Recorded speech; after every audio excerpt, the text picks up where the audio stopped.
The physician cleared his throat and spoke as gently as he could under Tawakan's frozen stare. There is no need for excessive worry, Your Highness. Spotting in the very early stages of pregnancy is quite common. Of course, once the belly is more pronounced it becomes riskier, but, may I ask how far along the princess is? Nok had exactly two renowned physicians, one who served the nobility, whoever paid the highest fee, and one who treated the penniless poor. Both were perpetually overworked. Yet at the crack of dawn, both men were already in Lenin's bedroom, earnestly examining a patient who was, in fact, perfectly healthy. I'm going to lose my mind. Lenin bit her lip to stifle a sigh. Behind the physicians, Tawakan stood with arms folded, expression arctic, radiating a silent message, one wrong word and I break your necks. Beside him, Firmus wore the resigned look of a man prepared to physically restrain his lord before murder occurred. Lenin opened her mouth. That is. She knew almost nothing about pregnancy and had no idea what answer would sound plausible. Her eyes darted helplessly. Tawakan answered for her, calm and precise. 1 month. The physician blinked. 1 month? Exactly 28 days, Tawakan added. Lenin stared at him. 28 days? Where did he pull that number from? Then she remembered. 28 days ago was the very day Tawakan had first arrived in Nok. The day she had accepted his proposal and immediately rejected it. The day after that rejection, the war had truly begun. This man was seriously claiming the non-existent child as his own. The physician, counting on his fingers, muttered, 28 days ago the castle was still under siege, and the princess was already.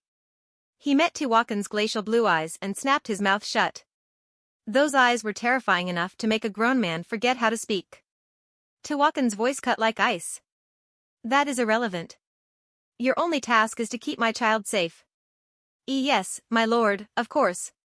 Both physicians wiped sweat from their brows, faces pale. Do you feel any abdominal pain? One asked hurriedly.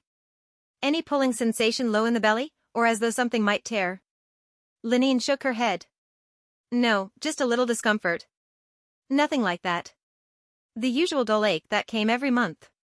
I already feel much better than when I woke up. The two men exchanged glances. Then there is likely nothing to fear. Still, bleeding is never good. You should remain in bed for a time. Absolute rest is best, the other added. If the bleeding becomes heavy or frequent, miscarriage is possible. Please avoid all strenuous activity, no long walks, and absolutely no riding. Lenin frowned. Pardon? Stay in bed the entire day? Lying down is ideal, Your Highness.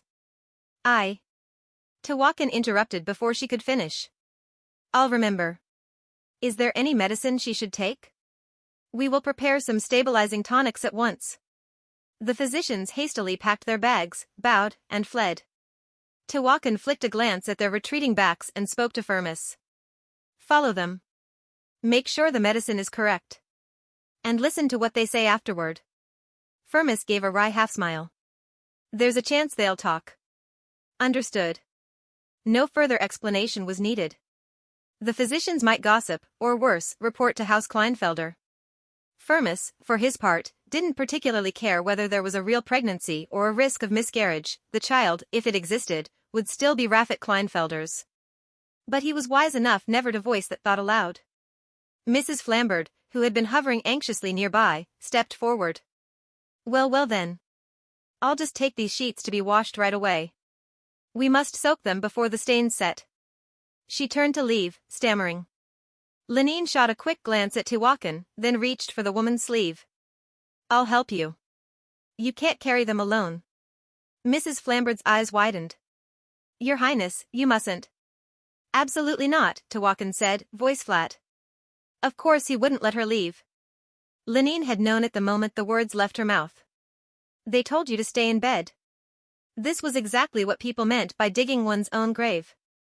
She was already drowning in this farce, and she still had so much to do, starting with getting to the temple. I have things I must do, she insisted. Not today. You'll stay here until the medicine arrives. I have responsibilities, Lord Tawakan. You don't have to do everything yourself. She fell silent, feeling more trapped than ever. Mrs. Flambard gently pried Lenin's fingers from her sleeve. I can manage perfectly well, Princess. How could I let a pregnant woman carry laundry? Please rest. Lenine opened her mouth to protest. Mrs. Flambard gave the tiniest shake of her head and flicked her eyes toward Tewakin's back. If you keep fighting, he'll grow suspicious. Lenine let her hand drop. Very well. Go ahead. I'll be right back, Your Highness. Clutching the stained bundle to her chest, Mrs. Flambard hurried out. The air in the bedroom turned thick and oppressive. Only the two of them remained, and every breath Lenine took felt like it might choke her. Thank you for your concern, she said at last, voice small. I'm sure you have many things to attend to. I'll be fine on my own. If you were in my place, Tewakin replied quietly, could you walk away? Lenine had no answer. He took her silence as one. Lie down. I'll stay right here and watch over you. He dragged the fireside chair to the bedside and sat, arms folded, immovable. Lenine stayed half upright, fingers nervously worrying the edge of the blanket. She could fight him, she still could. She could say, I have duties that cannot wait because of a child that isn't even there. You have no right to keep me here. Or, I am the one wearing the crown, not you. But none of those words left her mouth. Because his worry was too real. This man did not doubt her for a single instant. Anyone else who saw blood on a woman's sheets would instantly know it was her monthly courses. Yet Tewakin genuinely believed the child was in danger. And that shook her to the core. How could he be so utterly without suspicion while she was tormented by doubts at every turn? Is speaking of the child really that painful for you? He asked suddenly, watching her face grow darker. Lenine blinked. What? Are you afraid that if you mention it I'll think of the child's real father? Afraid enough to hide even illness from me? I don't know. If that's the case, you don't have to be. The child is mine. The words were too perfect, too suspiciously noble. Why could he say them so easily? If their positions were reversed, she wasn't sure she could accept another man's child so completely. But we both know it isn't, she said, sharper than she intended. You mustn't do this. You're only human. I've already decided, he answered calmly. And I'm trying. Trying doesn't make it possible. Besides, he had told her his entire bloodline was dead. Could something like that really be forgotten just because too much time had passed? He remembered a childhood betrothal she herself had forgotten. How could he forget the slaughter of his family? No one is that magnanimous, she whispered. I find it hard to believe. I never said I was doing it out of generosity. Then why? Because I decided this is the fastest way for you to accept me. So you won't hate me. So you won't resent me.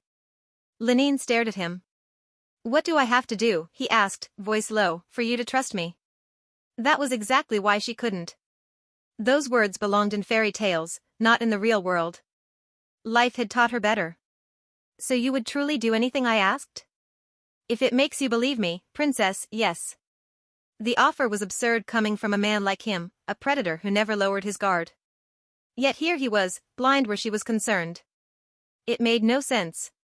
But in exchange, he continued, I want one thing from you. Lenine's breath caught. From me? A promise. A vow. Anything.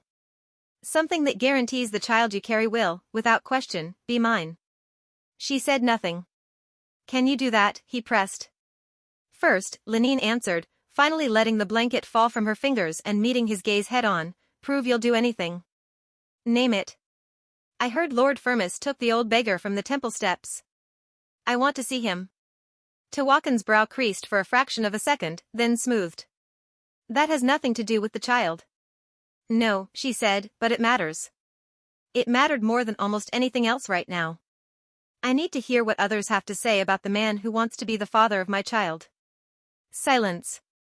Only then did understanding dawn in Tewakin's eyes. He finally saw why her trust had never returned. It seems your heart has slipped back to the time before I revealed the truth of my proposal, he said quietly. Back when my identity and my motives were still in doubt. She could not deny it. Very well, he said at last. I'll give you anything you ask. His lips parted slightly, revealing a flash of white teeth, cold as a blade pressed to her heart. But you had better not go back on your word, princess. His gaze locked onto hers, unblinking, until she gave the smallest, reluctant nod. She couldn't stay in bed all day. Yet, just as Tawakan had insisted, Lenine was forced to remain in her room until the medicine arrived. Mrs. Flambard handed her the cup. She swallowed the bitter draught in one gulp, so bitter that if there truly had been a child inside her, it would have kicked in protest, then marched straight to the king's office. Firmus had already checked every ingredient and declared it safe. There has to be something, she muttered. She was hunting for royal records from 20 years ago. Father reigned for 21 years. That means whatever happened to Tawakan's family came after the coronation. If a childhood betrothal had been arranged, it would have involved a prominent house. Her eyes flew across the pages, scanning every noble family invited to the coronation. Mrs. Flambard said she saw a P, didn't she? Yet among the 13 houses listed, not one name contained that letter. After hours of wrestling with heavy, dust-choked volumes, her arms ached and her head spun. Was he lying about the betrothal? She bit her lip, glaring at the unchanging ink. No, she might have misread it. It could still be one of these. She went through the 13 names again, slower this time. 6 were the great houses of Knock, the ones who had signed the Treaty of Riseberry. 3 had fallen from power in recent years. 4 had left Knock entirely within the last 2 decades. The timing doesn't match at all. None of the departed houses matched Tawakan's story. The longer she stared, the more dust she inhaled, the dizzier she grew. Maybe he misremembered the number of years. If he wasn't lying, he might simply have the timeline wrong. When people spoke of 20 years, the exact count often blurred. It could be more than 20 years ago. She kept searching, pulling records from before the coronation. And then she found it. A gaping hole. Every single record from 21 to 25 years ago had vanished. More precisely, entire sections had been sliced out with a blade. Someone had dared to tamper with the royal archives, and the cuts were clean, deliberate, meant to hide something from her. This can't be. Doubt turned into cold certainty. Lord Firmus. He often slipped in here without permission. Who knew how many times he had done so before she noticed? Was he acting on that man's orders? Did those missing 5 years contain something about Tawakan? Had Firmus foreseen that one day she would search and destroy the evidence in advance? So, my suspicions were right all along. Her hand trembled on the mutilated page. He's too strange. Thud. Lenine slammed the volume shut and stood. No matter how long she searched, the missing pages wouldn't grow back. I have to search his room. If Firmus was responsible, the records had only 2 possible fates, hidden or burned. All that remained was luck.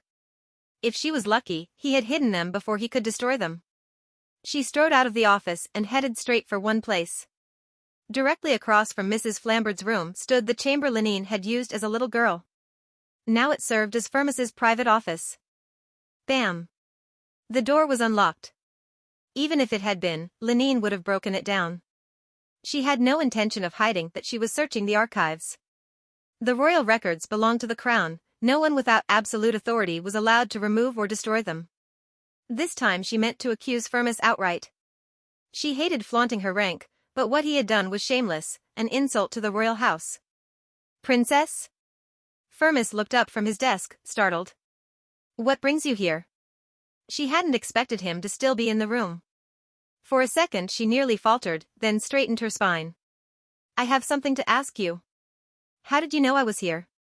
That's not important. Fair enough.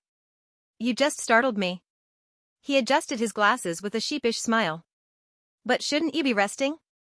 If the Lord finds out you're walking around like this, he won't be pleased. I'll be direct, Lenine cut through the pleasantries. Where are the royal records you stole? Firmus blinked. I beg your pardon? I won't repeat myself. If they still exist, hand them over. It won't erase your crime, but it will lessen the punishment. No, wait, what? Royal records? When did I steal royal records? You're going to deny it? Good gods, of course I'm denying it. Why would I steal them? I only need to read something once to remember it forever. He leapt to his feet, genuinely affronted. Lenine hesitated. He looked honestly bewildered. No. She still couldn't be sure. She knew how cunning this man was. Lying well could be one of his many talents. You knew one day I would search, she said coldly. Is there some volume you haven't seen yet, princess? The question silenced her. I understand why you suspect me, he continued, but I swear by the god of war I have never touched the royal archives. Seeing her still unconvinced, Firmus gave a harmless, lopsided smile and raised both hands. Do you know who the god of war is to the Tawakan? No. Lord Tawakan himself. Lenine's eyes widened slightly. So when I swear by the god of war, I am swearing on my lord's name. Not a single Tawakan mercenary would ever take that name in vain. His face radiated absolute conviction and pride, impossible to fake. Even soldiers who lived by the sword needed something to believe in. Perhaps especially them. For the Tawakan, that something was Tawakan. Lenine exhaled slowly. If you say so, I will not press the accusation further. For your lord's honor, I hope you are telling the truth. I would rather die than tarnish his name. Anyone who would isn't worthy to bear the Tawakan title. All right. I understand now. Then who did it? You'll hunt the real culprit? Firmus asked, concern creasing his brow. Yes. Then let me help. Thanks to the lead you gave me about the high priest's killer, I finally get a breather. Consider this my thanks, princess. You'll really help me? Of course. But I have one condition. Of course. Whether lord or aide, neither gave anything without taking something first. It was only natural, they moved as one. What condition? Go back to your room and lie down. You want to see the old man who knows the servant's whereabouts, correct? I've already ordered him brought to the castle. The moment he arrives, I'll inform you. Until then, rest properly. His demand benefited her far more than him. That's not difficult. I'm not saying it for your sake, he added dryly. It's for my lord. If you want my help, you do it. If anything happened to you, ugh. I don't even want to imagine the consequences. They would be apocalyptic. The words struck her chest like a fist. To speak of Tawakan that way made it sound as though he truly cared for her. But why would he go this far? Will promising to try be enough? Not nearly. You have to actually stay in bed. Then swear it, she said. Swear you'll find the real culprit. By the god of war. There was still a chance Firmus would produce a convenient scapegoat to shield his master. She couldn't rule it out. Firmus raised his hand without hesitation. If that's all it takes to make you rest, I accept with pleasure. Lenine studied him for a long moment. Thank you. It was still murky. Could someone with ill intent really act this way? Go, he said, already turning back to his papers. The second you're in your room, I start working. Oh, did you finish the medicine? In the end, Firmus personally escorted her back and even posted a mercenary outside her door to make absolutely certain she stayed put. Creak. The rusted iron door screamed in protest as it was forced open, the damp air itself seeming to claw at the hinges. Step. Even his footsteps echoed with the dungeon's wetness. The man stepped inside, tilting his head slightly, his black hair shifted as he squeezed through the narrow opening. The old beggar, slumped against the filthy floor, painfully lifted his weary head. The single remaining eye widened in pure terror. Only now did he curse the fact that he had only one eye left. He shoved the chair aside, curling his broken body across the stone, dragging himself in agony just to see the approaching figure more clearly. Guy. Gainers. For non-gainers. The old man's voice trembled, his lips shaking as the forbidden name finally spilled out. Tawakan gave a faint, humorless smile. So you do recognize me. How interesting. I thought I no longer looked anything like the boy from back then. The old man had barely managed to rise halfway when the sheer pressure radiating from the younger man forced him back down with a heavy thud. Clack, clack. Tawakan walked forward, pulled the empty wooden chair toward him, and sat, lowering himself almost to the prisoner's level, stared straight into that lone, bloodshot eye. But I also remember your face, he said softly. The slow words drifted through the damp, freezing air like shards of ice. High Priest Manhwa. It wasn't only Tawakan's identity that had just been torn open. The ragged beggar had been hiding a name of his own. How long has your body been like this? 20 years? No, probably closer to 21 by now. After a long silence that smothered the former High Priest of Nok, Tawakan quietly added the correction. Unable to bear it any longer, the old man finally nodded. 21 years ago, Tawakan had lost his entire family and been forced to flee Nok. On that very same day, High Priest Manhwa lost an eye, a leg, and an arm. The servant Klima lost his father and his 2-year-old brother. Everything had happened on the same cursed day, secrets buried together in blood. Manhwa's entire body shook uncontrollably. Suddenly he slammed his forehead against the stone floor. Thud. The horrific sound bounced off the walls. His scalp split open, blood poured freely, soaking his matted hair until it clung to his face in crimson strands. "Kill me," he sobbed. "Please, my lord, kill me." In that instant, his lifelong stutter vanished completely. The voice that emerged was clear, steady, proof that the stammer had been nothing but a mask to hide his real tones all these years. Tawakan's reply was ice. That would be too easy. He gazed down without a flicker of emotion at the shattered remnant of a man who had once been the highest priest of Nok, now weeping in a spreading pool of his own blood. If this had been 10 years ago, perhaps something inside Tawakan would still have stirred. But not anymore. As he had told Lenine, almost every feeling he'd carried from 21 years ago had been deliberately erased. They were not worth keeping. On battlefields where life could become a corpse in the blink of an eye, he had learned to cherish things far more important than 2 decades of ancient sentiment. "Princess Lenine will come to see you," Tawakan said. "Tell her everything you know." Manhwa lifted his bloodied face. "What did you say?" "Exactly what you heard. Tell her everything you know." The old man's eye trembled violently shook, silently asking whether Tawakan could possibly be serious. "You're all misunderstanding one thing," Tawakan continued, his voice perfectly flat. "I came back to take Nok, not to destroy it. But no matter how many times I say it, she refuses to believe me. At this point, it's starting to annoy me. Who could possibly believe that? It's impossible, impossible. That's why I never announced my real name. If I had, most people would react exactly the way you just did." Manhwa fell silent, the words looping endlessly inside his skull. "My name is Tawakan. That's all anyone needs. To you, it's the only name you ever knew me by."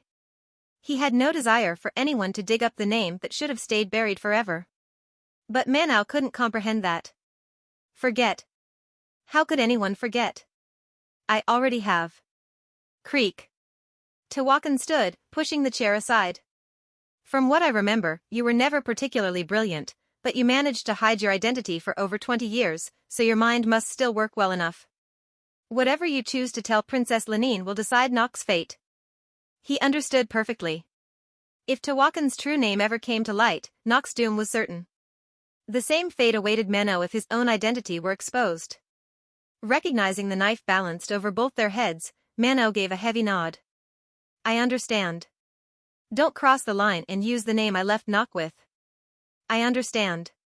Satisfied with the answer, Tawakan turned and walked away without another word. When the heavy footsteps reached the door and paused, Manhwa suddenly shouted, "But don't kill him." Tawakan glanced back slightly. "Who?" "Klima. He changed his name and became a servant, but he is the eldest son of House Henton." For the first time during the entire visit, the mask of perfect indifference cracked, Tawakan's expression twisted, almost imperceptibly. "He's been puppeted by the Kleinfelder family, his hands are stained with more blood than I can count. But please, son of House Gainers, do not kill him. I'll handle it my way." Leaving only that, Tawakan turned his back and disappeared into the darkness of the corridor.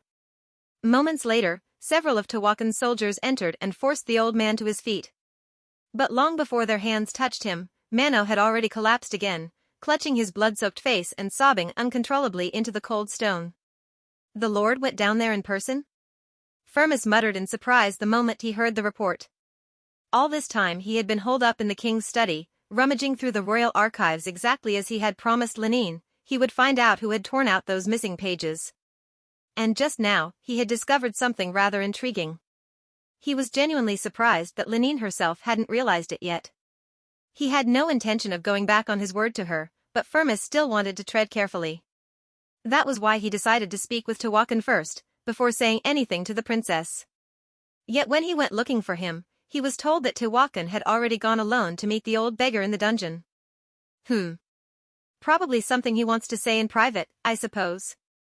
No, better not make wild guesses. Firmus shook his head and turned to the mercenary beside him. By the way, how's the hunt for that servant going? Found him yet? Not yet, sir. The bastard knows every corner of this city, we're having a hard time keeping up. You idiots. What kind of work is this? You still haven't memorized the streets after all this time? Please don't be too angry. We're doing our best, but it's impossible to outrun someone who's lived here his whole life. On top of that, he's wearing temple robes, ordinary folk who don't know the situation might be sheltering him. Damn it. This is going to drag on. True. Should we just put a bounty on him? No. That's how mercenaries think, but as you said yourself, he belongs to the temple. Treating a religious figure roughly in public would only sully the Lord's reputation. The mercenary let out a frustrated sigh. Ever since we arrived here, everything feels like it's going wrong. Can't be helped. From head to toe, a mercenary captain and a member of the royal family are as different as the earth and sky. Firmus suddenly paused mid-sentence. Sir? He stopped for a brief moment, then casually turned his head as though nothing had happened. Nothing. Hurry and find him. We'll run until our souls wear out. Then run. Firmus waved the man away irritably. Once he was alone again, he murmured under his breath. The royal family. His gaze sharpened into a cold glint as it fell on the old ledgers. More precisely, only the records from before the coronation are missing. And the Lord once said that Nok originally belonged to him. His finger lightly tapped the spot Lenine had pointed out, the place where the pages had been torn away. It makes sense. The missing pages must be directly connected to the Lord. Princess Lenine never got to read them. Should I tell her? The Lord clearly doesn't want this exposed. What the hell should I do? Firmus stood there by himself, muttering, his face clouded with complicated, tangled thoughts. Lenine let out a long, defeated sigh. I can't do this anymore. Lying in bed pretending to be sick was impossible. The longer she stayed still, the more her back ached. Finally she rolled out of the blankets and sat up, hair tumbling messily over her shoulders. Madame Flambard, who had just finished ironing fresh cotton sheets and was putting them away, jumped at the sight. Princess! Aren't there guards outside? It's fine, Lenine whispered. As long as you don't speak too loudly, they won't notice. The old woman anxiously glanced at the closed door. I'll be careful, but doesn't your stomach hurt? Today it's better than usual. The medicine must be working. Madame Flambard lowered her voice even further. Do you even know what medicine it is? It makes me horribly sleepy, so probably a sedative. I've been lying here doing nothing since morning. I don't even know what time it is now. Aside from that, he is very good to you. Look at yourself, you've become so thin because of all this. Don't worry. I'm healthier than ever. Even though every time her sleeve slipped she caught a glimpse of her frighteningly thin wrist, Lenine pretended not to see. With everything that's happened, it would be strange if you didn't lose weight, Madame Flambard sighed. But what are you going to do now? After today, telling him the truth about the baby will only be harder. You're right. The same thought had just struck Lenine. She had already deceived him too many times. If he ever found out later, the sense of betrayal would be even deeper. Maybe, it's best to stay silent. Her voice grew smaller, almost as if she were talking to herself. Madame Flambard shook her head gently. You don't know that for sure. But you're here with me. If he gets angry, it won't be only me who suffers. Well, whatever happens, we'll face it. Still, I feel so sorry for you, and for him too. Lenine fell silent. The old woman continued cautiously. He isn't that cruel. No man in this world would speak of someone else's child the way he does. I know. Then why? That's exactly why I'm afraid. Madame Flambard blinked, startled. Afraid of what? What does he gain by doing all of this? Princess. The old woman seemed as though the thought had never crossed her mind. If things continue like this, Lenine said quietly, I will end up opening my heart to him completely. And I'm terrified of what he might do once I do. Why would you think so badly of him? How can I not? You saw it too, the way his subordinate trampled those words written in the dirt. That's true, but maybe the man acted on his own. Or perhaps my old eyes were mistaken. Lenine gave a faint, sad smile. For some reason, the woman's words perfectly echoed the desperate plea inside her own heart. She wanted to believe her deepest suspicions were groundless. She wanted to believe he had done nothing wrong, and that her inability to trust him was only because she had been cornered for far too long. "The old man in the dungeon will tell me what I need to know," Lenine said. "And I hope," Madame Flambard whispered, "that he does not confirm your fears." "So do I. More than anything." Knock knock. A firm rap sounded at the door. "Princess," came a mercenary's voice from the hallway, "someone wishes to see you." The loud, deliberate knocking was unmistakably the habit of Tewakan's men. Lenine gave a wry little smile and shook her head. "Go open the door for me. I'll pretend to lie down." "Yes, Your Highness." "Please get back into bed." But there was no need to lie down anymore.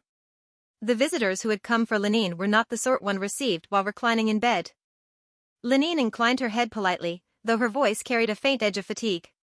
"Please forgive me for receiving you in the small parlor instead of the council chamber. I'm afraid I'm still unwell." Lord Elleroydon, head of one of the 6 great houses that had signed the Rysbury Accord, gave a thin, oily smile. Of course. We quite understand. To think that fragile body of yours is carrying the spawn of that beast, morning sickness is only natural." Lenine's expression did not change, yet the air in the room seemed to drop several degrees. Every last one of them was the same. Today's visitors were 2 of the 6 signatory families. Each house had its quirks, but in the end they were all cut from the same cloth as the Kleinfelders. Lenine lifted her chin.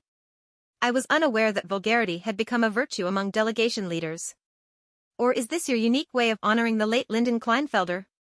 Elleroydon's face flushed crimson. "What did you just—" Several years ago, in the Grand Hall of Knock, a newly crowned Lenine had sat trembling on the throne. Barely more than a girl, she had looked ready to burst into tears as she swore to protect the crown. The 6 lords had watched her then with open contempt, convinced the throne should have been theirs. They had never imagined the girl would grow into the woman now seated calmly at the head of the table, returning every barb with perfect precision. Lenine's voice was soft, almost sweet. "Whatever you give me, I will return in kind. Choose your next words carefully. You. In just a few short years." A mercenary posted beside the door shifted his weight, the rasp of steel leaving its scabbard rang out. "Princess? Did you call?" Lenine raised a hand. No. You misheard. I haven't called for anyone yet." The mercenary grinned, entirely unbothered by decorum. "If you change your mind, I can stay. This room's a little cramped, but it'd make excellent sword practice." Lenine almost laughed despite herself. She shook her head with a gentle smile. "If I wish to admire your swordsmanship, I will summon you. I'll be right outside." The lingering ring of his blade followed him out. Elleroydon's face had turned the color of raw liver. "Ruling through brute force?" His companion hastily laid a restraining hand on his arm and hissed, "He's still out there." "Lower your voice." Elleroydon clicked his tongue, then glared at Lenine. "Where is Lord Kleinfelder? Have you executed him already?" Lenine folded her hands in her lap. "His head remains attached, if that's what you're asking." The 2 men exchanged a quick glance. "Good," Elleroydon muttered. Lenine continued smoothly. "Now, to what do I owe this unannounced visit? I am not feeling well and prefer not to sit long. The Council of Lords is not yet in session, why the urgency?" Elleroydon puffed up again. "Precisely about the council. Any convocation must first be discussed with the delegation leaders." Lenine allowed herself a faint, chilly smile. "You're getting old, my lord. Dreaming of things that no longer exist. Do you even know what one of the main agenda items will be? I have never believed those ridiculous charges. We are here to confirm that you, a daughter of House Arsac, have no authority to accuse a delegation leader of knock. So they want me to release him quietly," Lenine thought, already weighing how to make them understand that their request was not only impossible, but entirely unnecessary. A wicked little idea, one she had never entertained before, curled pleasantly in her mind. "Because of the Rysbury Accord?" she asked sweetly. "Exactly. So you claim the council would be invalid?" "I merely wish the delegation leader to answer for his actions taken in his official capacity. We have more than enough evidence, I assure you." Elleroydon's brows drew together like storm clouds. In Lenin's memory, Elleroyden had always been half the man Lyndon Kleinfelder was, half as clever, twice as stubborn, and possessed of an arrogance that outstripped his ability. Then the Council of Lords will reject your summons, he declared. Lenine tilted her head, feigning disappointment. Oh dear. Then there is nothing I can do. She sighed theatrically. Without a council, Lyndon Kleinfelder's crimes cannot be tried. I suppose he will simply remain in the dungeon indefinitely. When the noble houses refuse to convene, what choice do I have? I am truly sorry. I will convey your regrets to Lord Kleinfelder in his cell. Elleroyden shot to his feet. Princess. Lenine blinked innocently. The blood of Arsac may call the council, and the lords may refuse it. I am bound by the accord as much as you are. I have shown nothing but respect, why the harsh words? Respect, he sputtered. This is respect? I consider the fact that Lyndon Kleinfelder still has his head to be the very definition of respect. By rights, Lord Tewakan should have taken it the moment he was captured. Both men fell silent, the echo of her calm statement ringing in their ears. Lenine rose gracefully. I understand the council cannot be held. If that is all, gentlemen, you may leave. She flicked her fingers in dismissal. Elleroyden opened and closed his mouth several times before managing a strangled, "We did not quite say that. Please do not misunderstand. Did you not just declare you would refuse the summons?" The second lord hurried to add, "We only meant that a valid council requires the consent of all delegation leaders." Elleroyden nodded vigorously. Precisely. The decision must be unanimous among the house heads. Surely you understand. Lenine's eyes narrowed, irritation flaring bright and cold. So what is it you want? I must speak with the delegation leader before any decision is made. Lenine exhaled through her nose. Before, she had merely been annoyed. Now she was furious. But the law was the law. At her nod, the mercenaries escorted the two lords down to the dungeons. The nobles protested loudly that entering such a dangerous place required their full retinue, causing an uproar in the corridors. By the time the procession started downward, it had swollen considerably. The mercenaries, under orders to accommodate the request, simply brought more of their own men until they outnumbered the nobles' guards 3-1. The moment the two lords saw the imbalance, their faces turned the color of old parchment. Lenine had to press a hand to her stomach to keep from laughing outright. At his signal, the chained door groaned open. Lord Kleinfelder. Good heavens, what have they done to you? Lyndon Kleinfelder barely twitched a muscle as the two nobles stared down at him in horror. He was sprawled on the filthy stone floor, both hands grotesquely mangled, crudely splinted with rough wooden slats that no real physician would ever have used. You're late, he rasped. The two lords flinched at the rebuke, but they could hardly claim the moral high ground. Their own pride looked just as battered as his body. The once arrogant, foul-mouthed patriarch of Nock now looked like a broken doll.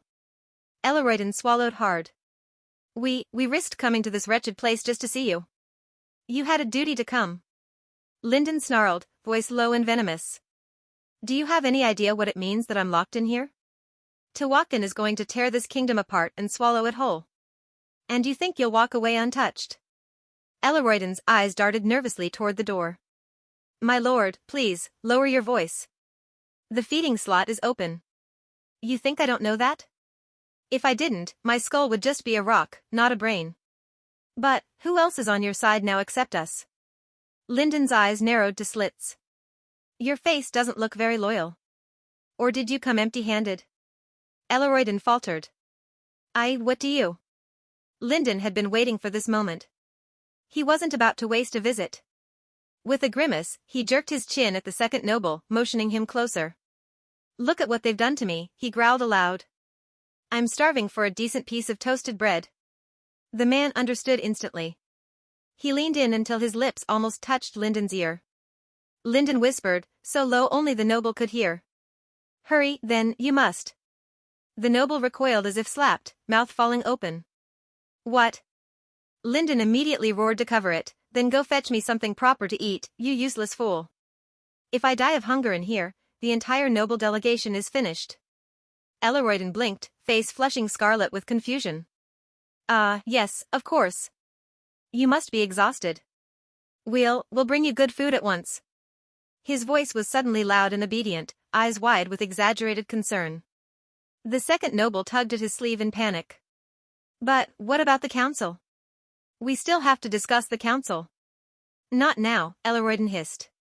The delegation leader is weak, his mind clouded. He needs to eat first. Hey. Open the door. We're leaving. Silence hung thick between them the moment Lenine stepped into the small, dimly lit room. The old man sat hunched on a low stool, the only seat the guards had bothered to bring down for someone with a crippled leg. The formal parlor and council chamber were both impossible, their high-backed noble chairs would have been torture for his ruined body. Yet Tewakan had kept his word. He had brought the beggar here, set him down, and then quietly closed the door behind her as he left.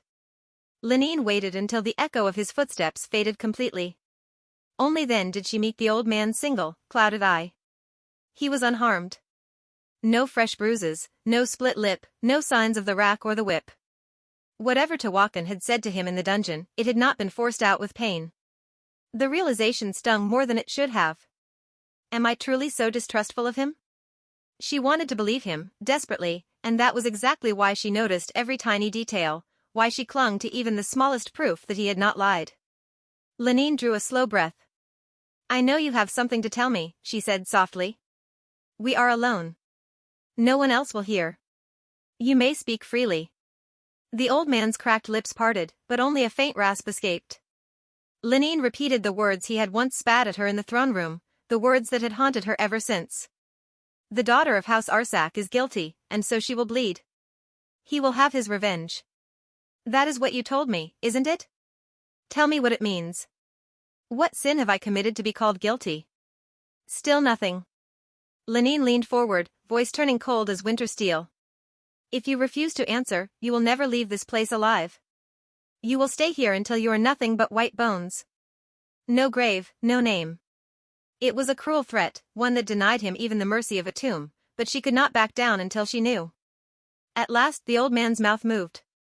Arsak brought drought to knock, that is the sin. Continue. Many died, their blood was washed away, by the sin of Arsak. Lenine frowned sharply. She had heard those whispers before, in the final years of her father's reign. A terrible drought had gripped the land, and some had claimed it was divine punishment for the king's wickedness, a curse from the heavens. But those mutterings had faded over the past 20 years, fading into a shamed silence. One day, the gods will take vengeance. You're lying, Lenine said flatly. That is not what you said before. You told me the daughter of Arsak would bleed because of revenge. Divine retribution does not work like that. This is the revenge of a man. The old man's eye flickered. The gods wish vengeance upon House Arsak. You recognized Lord Tewakan. The single eye widened in unmistakable terror. How do you know him? Did you know him when he was a child? What is Lord Tewakan's true name? The old man stared at her, lips pressed so tightly they went white. For a moment she thought he was asking, without words, whether she could bear the truth if he gave it. Answer me, she whispered. Please let it be the truth. Whatever it is, I will hear it. I need to know who he really is. The old man's voice came out startlingly clear, almost gentle. Henton. Lenine blinked. Henton? He is the second son of House Henton. For a heartbeat she thought she had misheard. You're telling me that is Lord Tewakan? The old man said nothing more, but the stillness in his shoulders told her he had already given everything he intended to give. She chose to believe him. One last question, she said. He gave a tiny nod, resigned. Why did you beat the servant Klima? The old man's voice cracked. I saw him place the body into the coffin. A soft sound escaped Lenine's throat. So Klima truly was the killer. A hunting dog of the Kleinfelders, sent to do their dirtiest work, even murder. She remembered the blood-soaked servant kneeling before her, begging for punishment, begging to pray for absolution. That explained the guilt. But it did not explain why a man so eaten by remorse would still serve monsters. Lenine exhaled slowly. Thank you for answering. You are free to go wherever you wish now. If you need shelter, I will prepare a room in the palace. Or would you rather leave the city? The old man looked up at her with hollow eyes. A grave. I'm sorry. I am dying. I do not need comfort. He gripped his cruchet and hauled himself to his feet, each movement slow and deliberate, as though he had already chosen the place he would lie down and never rise again. Lenine stood. Then I hope, at the end of your road, you find the peace you are looking for. She walked to the door and left it open behind her, and open wide, so he would know no one would stop him from walking out into the night if he wished. She had the answers she came for. Yet the unease in her chest only grew heavier, like a stone lodged beneath her ribs.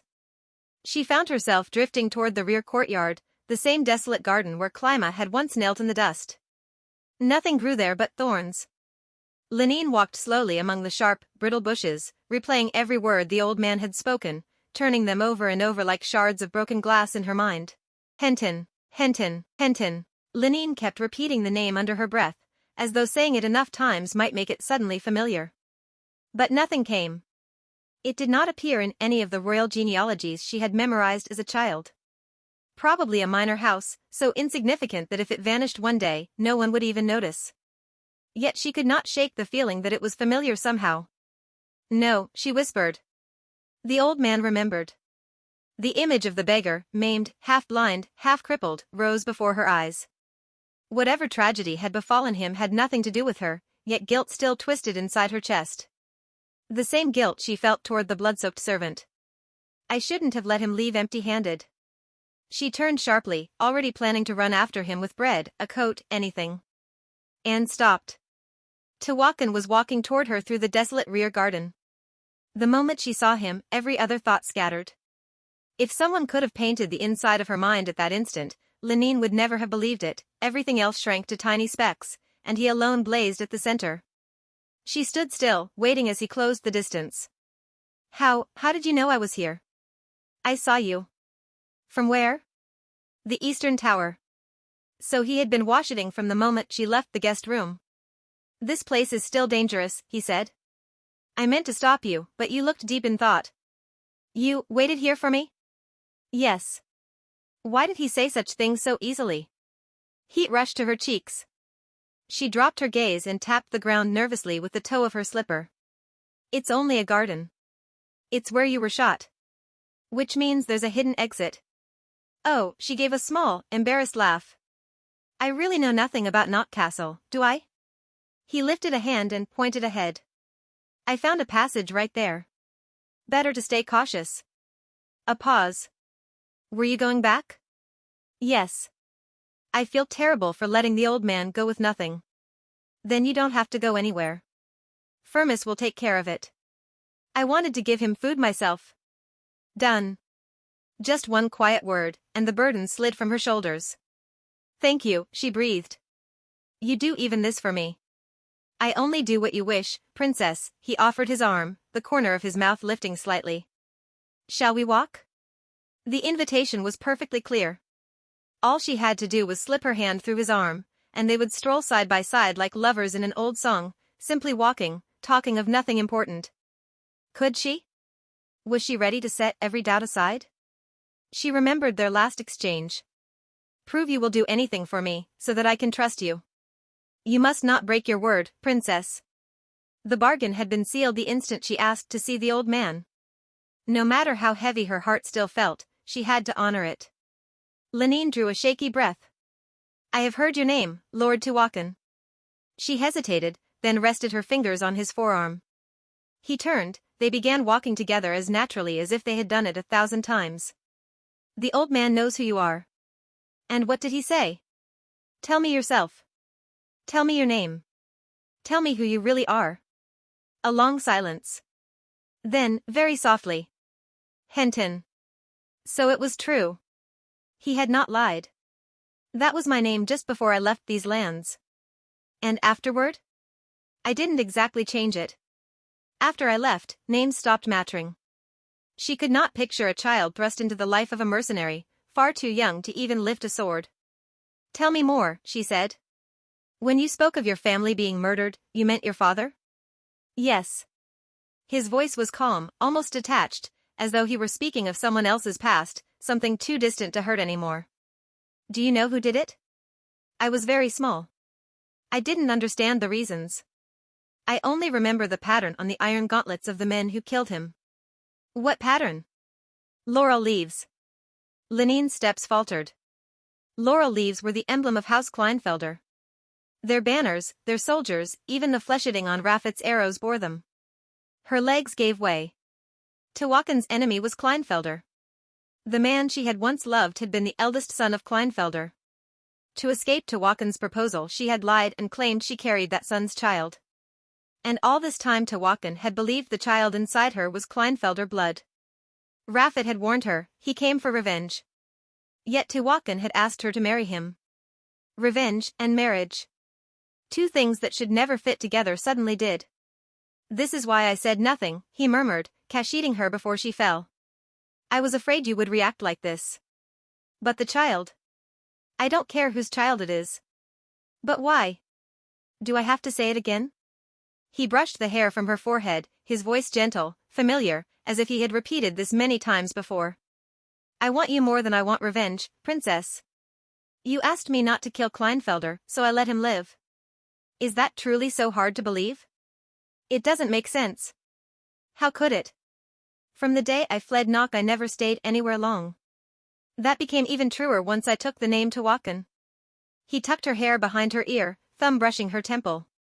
When the wars finally ended, I needed somewhere to come back to. Not just a roof, a real home. His palm cradled her cheek. To me, you are the closest thing to a home I have ever had.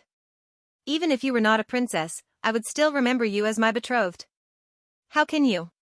I was never good at explaining. I had hoped no one would ever learn that name, so I would never have to stumble through clumsy words. I still wish that. If I could, I would hide it forever. I only want to stay in that one moment. Her eyes asked which moment. The moment I open my eyes and the first thing I see is you beside me, princess. Where I can kiss you without asking permission, without even thinking. Lenine closed her eyes. That moment was priceless to her too. Nock Castle had always been vast and empty. Only when he was there did it begin to feel warm, like a real home. Trembling, she clutched at the edge of his cloak. Is that really possible? It is. If you wish it, princess. Even if I wished it. I have no right. I still cannot let you harm House Kleinfelder. I no longer have any interest in killing them for revenge.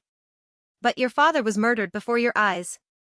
Your name was taken from you for years. I crave a home more than I crave blood. If giving up vengeance is the price, it is the simplest choice I have ever made. That can't be true. Why are you so sure it isn't? He smiled, small, weary, heartbreakingly sincere. Imagine you are 8 years old, princess. You have nothing left. Your body hurts everywhere, you are starving and freezing, yet you keep running because someone is chasing you. In that moment, what would you want more than anything in the world? She had no answer. She had never known such terror. Tawakken answered for her. At that moment, more than anything, I only wanted a home. Lenine took one stumbling step forward and buried her face in his chest. She wanted to look at him and was terrified to look, afraid she would see the 8-year-old boy still running. If, even after all this, I still cannot trust you, what then? I don't know, he said quietly. But it won't change much. He threaded his fingers gently through her hair and bent to whisper against her ear. You promised you would accept me, princess. I know. But I might fail, no matter how hard I try. No. You said you would succeed. So starting tonight we will return to that moment. You will sleep beside me, and when you wake you will accept the kisses I give you. And if I still can't, I can wait. We will live together until you are an old woman and nothing bad has happened. Then you will believe me. Tears spilled over. Lenine threw her arms around him. Tawakken pulled her close and pressed a kiss to the crown of her head. An old woman, she half laughed through her tears. You plan very far ahead. Everyone grows old eventually. Even so. I don't want to think about it yet. Is that so? He nuzzled carefully into her hair. Hearing you dislike something makes me happy, princess. She had once told him she hated when he asked permission to kiss her. Now she was telling him not to imagine her old so soon. It felt like the gentle quarrel of two people deeply, helplessly in love. Me too, she whispered against his cloak. I haven't said what I dislike yet. I know. But I'm so happy. Happy because you do not hate anything about me. She had asked him to spare his greatest enemy. She had told him she would bear a child carrying that enemy's cursed blood. Yet none of it was enough to make him hate her. It was utterly irrational, that was why she had doubted him so fiercely. And still he had never once looked at her with contempt. Shame and joy tangled inside her until she could barely breathe. Tawakan seemed to hear every word she left unsaid. He drew back just enough to capture her mouth. The kiss should have hurt with everything still unspoken between them, yet it tasted only of impossible sweetness.